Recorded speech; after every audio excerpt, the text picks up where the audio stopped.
Bonjour tout le monde, aujourd'hui on va voir ce qu'il y a dans mon sac et ce que j'utilise comme matos. Mais avant toute chose, n'hésitez pas à vous abonner et à activer la cloche de notification pour être au courant des prochaines vidéos.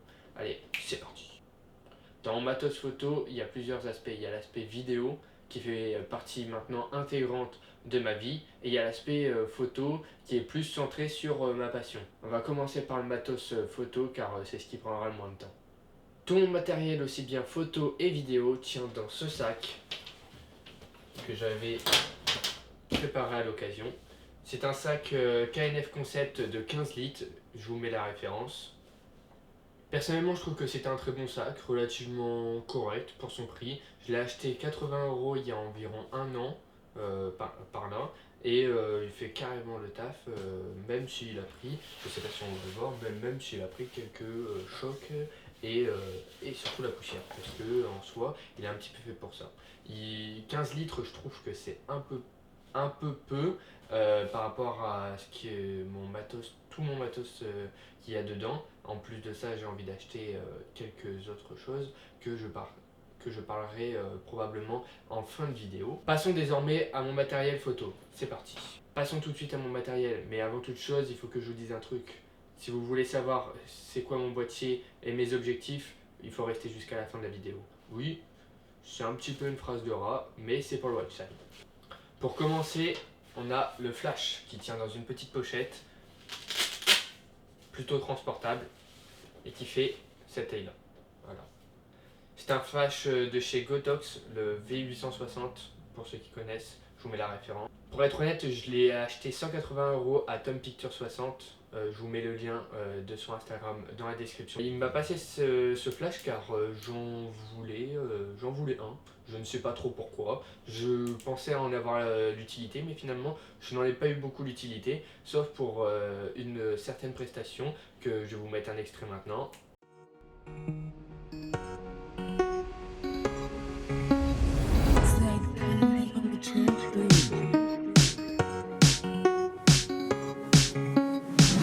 Je vais te faire kiffer les week-ends, ma jolie.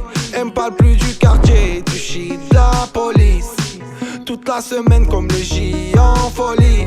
Je fais des cendriers, canettes dans l'audi. Je passe les vitesses aux palettes, vers Conti. Vas-y garde-moi la barrette, là je suis en condi. Comme à l'ancienne, je mets le polo crocodile. Bronzage doré à l'huile de cocotier.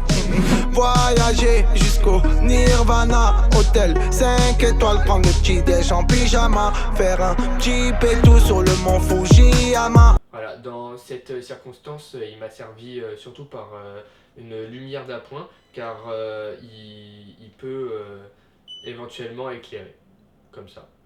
Voilà. Donc en vrai, c'est quand même relativement fort. Genre, si là je suis à environ 50 cm, et vous voyez mon visage est complètement blanc, je suis en surexposition même.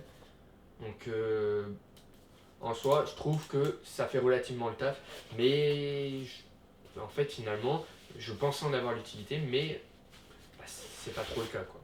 Il sert surtout pour du portrait, je pense, et pour les circonstances où il y a très peu de luminosité et que vous avez un objectif qui ouvre pas très grand et qui laisse pas assez passer la lumière.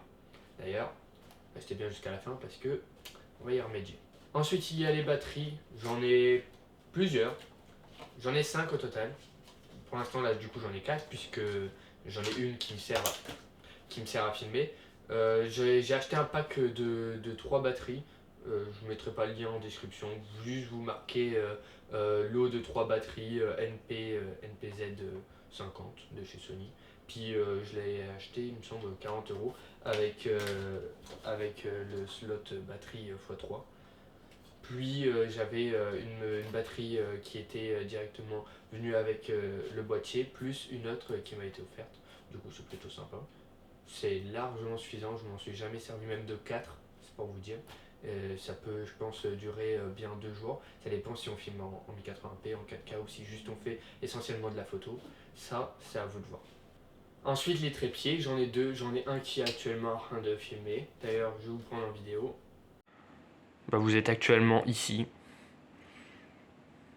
Et j'en ai un juste ici. C'est plus dédié, je pense, pour les vlogs. Par exemple, on met le boîtier avec l'objectif et le micro juste ici. J'ai pas la référence exacte, mais je peux vous passer une référence de chez Manfrotto. Et pour le trépied qui est actuellement en train de me filmer, j'ai absolument pas la référence, juste vous marquez trépied 30 € et vous trouvez. Mais ça fait largement le taf, la preuve actuellement. J'ai une cage boîtier de chez Small Rig qui est actuellement à 32,99 €, qui me sert à placer des accessoires dessus comme je vais vous le montrer juste après, et surtout à protéger le boîtier d'éventuelles chutes. Je n'ai absolument jamais fait tomber mon boîtier et ça j'en suis plutôt fier. Comme accessoire qu'on peut mettre dessus, il y a ces deux poignées de chez Small Rig également qui franchement c'est un excellent matos, très très qualitatif et à un prix relativement abordable. Ils se mettent aux extrémités de la cage comme ceci. Et même dessus, on peut y insérer, par exemple, des pas de vis comme ça, c'est des 1/4 de pouce, je crois. Et ça sert à l'accessoiriser encore plus et aussi à maintenir parce que je n'ai malheureusement pas encore de stabilisateur. Ça va arriver un jour ou l'autre. Faut juste attendre. Que dire de plus sur ces petits machins? Elles sont relativement légères, je crois qu'elles font 189 grammes. Elles ont un bon maintien parce qu'il y a du silicone directement dessus. J'ai un joli fil Trendy qui vient de KNF Concept, la même marque que mon sac. Il ouvre, enfin il ferme du moins, à ND8 jusqu'à ND2000 pour ceux qui connaissent bien évidemment. Pour ceux qui ne connaissent pas, simplement je vous laisse aller regarder ma vidéo qui est juste ici.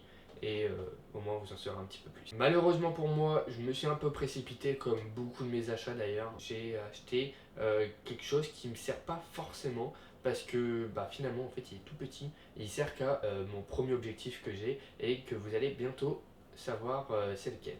Il peut pas aller sur tous les objectifs malheureusement. Mais bon, bientôt encore je vais acheter un gros filtre et avec des bagues d'adaptation. Bien sûr, vous serez informé de tout ça sur Instagram. D'ailleurs, n'hésitez pas à aller vous abonner dès maintenant. Le lien encore dans la description. On y vient enfin, mon premier objectif que j'ai eu avec le boîtier. Et je vais vous le présenter dès maintenant. C'est le 1650 3.5 5.6 de chez Sony. Oula, ça fait beaucoup. Ça parle un petit peu chinois pour la plupart d'entre vous, mais c'est pour résumer le tout. C'est un objectif de base qui est compris avec le boîtier, généralement. Moi en tout cas je l'ai eu avec le boîtier. Et comme son nom l'indique, c'est un objectif de base. Donc ça fait pas grand chose. 3.5 simplement, ça laisse pas passer énormément de lumière. Donc la situation qui est actuellement, il aurait même pas pu le faire. Il est également motorisé, donc ce qui veut dire que ici, je peux zoomer, dézoomer, mais je peux également aussi le contrôler à distance avec l'application qui me sert également à modifier tous les paramètres de mon téléphone jusqu'à l'appareil. Et un exemple, si je suis relativement loin, disons 20 mètres, je peux éventuellement gérer les affichages, faire même l'autofocus, zoomer, dézoomer, c'est vraiment super cool. Et je peux même transférer les images de mon appareil jusqu'à mon téléphone, une rapidité, vraiment je trouve c'est formidable, c'est super pratique. Je suis allé un petit peu trop vite en oubliant deux choses importantes, qui est mon premier micro, qui est un micro qu'on peut retrouver à Boulanger. Je l'ai acheté en un petit kit Boulanger à 30 € et franchement ça faisait le taf en tout cas. Jusqu'à temps que j'investisse un petit peu dans un micro qui du coup donc actuellement en train de me filmer. C'est un micro Rode Video Mic, je sais plus trop ce que c'est, mais je vous mets la référence encore une fois. Et c'est un très bon micro malgré qu'il soit un peu cher et un peu imposant. Mon boîtier avec lequel je suis marié depuis maintenant quelques mois, c'est le A6400 de chez Sony, qui est pour son prix une merveille. J'aimerais rester en tout cas dans les boîtiers APS-C, peut-être Glow Up avec la FX30 toujours de chez Sony, mais faut l'argent quoi, simplement. Ce boîtier est formidable, il filme jusqu'en 4K 25 images par seconde et en 1080p, il fait des slow motion jusqu'en x4.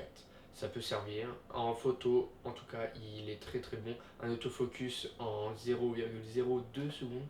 Bon, c'est rapide, faut juste se dire ça. Et il filme également en S-Log et peut faire 11 images par seconde en photo et en RAW. Voilà. Couplé à mon boîtier, nous avons juste devant moi le 35 mm de chez Sigma en 1.4 qui m'a été vendu par Tom Picture 60. Voilà, c'est à un prix imbattable. Même sur le marché de l'occasion, j'aurais pas pu l'avoir.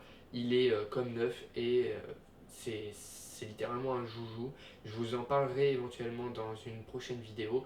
Cet objectif, en tout cas, il est très très bon en basse luminosité et comme dans ces circonstances-là, je peux même filmer la nuit et ça sans monter les ISO. Les ISO, d'ailleurs, si vous ne savez pas, c'est toujours dans le petit i qui s'est affiché tout à l'heure. N'hésitez pas à aller jeter un coup d'œil. La vidéo touche bientôt à sa fin, mais avant toute chose, j'aimerais vous dire 2-3 trucs. Ces 2-3 trucs, c'est les choses que j'ai envie d'acheter par la suite. Nous avons le Mini 3 Pro de chez DJI qui franchement, pareil, pour son prix, j'achète toujours niveau qualité-prix et par rapport à mon budget bien évidemment. Niveau qualité-prix, il est formidable. J'ai aussi le stabilisateur DJI RS3 Mini que j'aimerais éventuellement avoir. Je sais que ma maîtresse de stage de mon deuxième stage l'a et elle m'a dit qu'il était vraiment super cool. Il est tout petit, tout compact et en plus ça, il tient pas mal de charge. Il y a plein de fonctionnalités avec l'application et franchement ça serait vraiment super utile. Et l'achat que j'ai envie de faire vraiment très très prochainement quand j'aurai les sous, c'est d'investir dans un filtre ND variable et mist. Oula, c'est un peu d'information. C'est mist, simplement c'est pour adoucir les lumières comme ici un exemple. Toutes les petites LED comme ça, les adoucir. ND, ça c'est comme expliqué, c'est pour éviter qu'il y ait trop de lumière qui rentre. Et avec ce genre d'objectif qui est en train de me filmer, justement en fait j'ai souvent beaucoup trop de lumière, donc je ne peux pas avoir ce genre de mouvement qui est assez fluide. Voilà, ça c'est représentatif à peu près de l'œil nu, donc ça sera mon prochain achat. Ensuite, par la suite, je n'ai pas encore de projet, de toute façon il faudrait déjà que j'achète les choses que je viens de vous citer. Seul l'avenir nous le dira. Désormais, la vidéo touche à sa fin. N'hésitez pas à liker, c'est gratuit et ça fait pas de mal. Si vous voulez une vidéo de mon setup complet qui est actuellement juste devant moi, faites-le moi savoir dans les commentaires et je pourrai éventuellement faire une vidéo dessus assez détaillée. Ciao ciao!